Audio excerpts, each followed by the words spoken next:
suis Sébastien Fournier, j'ai 36 ans. On habite sur la commune de Dignac, au lieu d'Île-la-Marotte, depuis maintenant 3 ans. On souhaitait acheter une maison dans plus du bâti traditionnel, donc voilà, à quelques kilomètres d'Angoulême. Et c'est comme ça qu'on est arrivé ici. Après une assemblée générale de Charente Nature, il y avait une table ronde sur la thématique de l'énergie et Françoise Coutan était venue apporter un témoignage et présenter le dispositif Arte et principalement le tiers financement. Donc l'idée que finalement on puisse financer les coûts de la rénovation énergétique par le gain sur la facture d'électricité chaque année, quoi.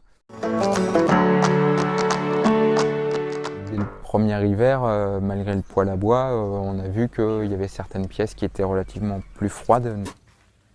C'est du bâti ancien, donc forcément on sait qu'il y a des travaux à faire en termes de rénovation énergétique. Donc on a pris contact avec l'Arte en 2017, me semble-t-il, pour avoir les premières phases et notamment les phases de diagnostic. Une année, on a été éligible aux aides de l'ANA. Donc on a pu avoir une subvention de l'ANA. On a recontacté l'Arte pour finalement donner suite au diagnostic et bénéficier du tiers financement. Alors, on avait envisagé dans un premier temps un éco-prêt à taux zéro, mais c'est vrai que d'un point de vue administratif c'était un peu plus lourd et un peu plus long, et donc finalement on a choisi la facilité avec le tiers financement de l'Arte.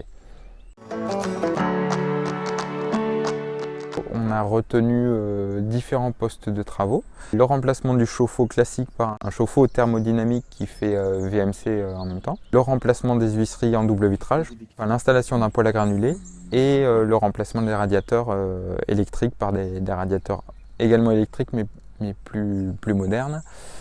Et enfin l'isolation de combles au-dessus de la salle de bain et des toilettes.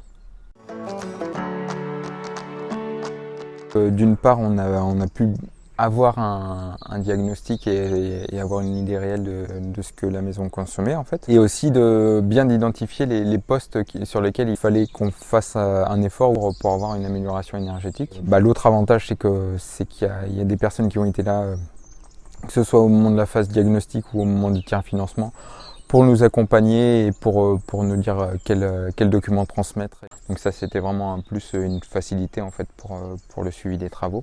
Enfin globalement un accompagnement général sur le dossier, donc quelque chose de plutôt positif.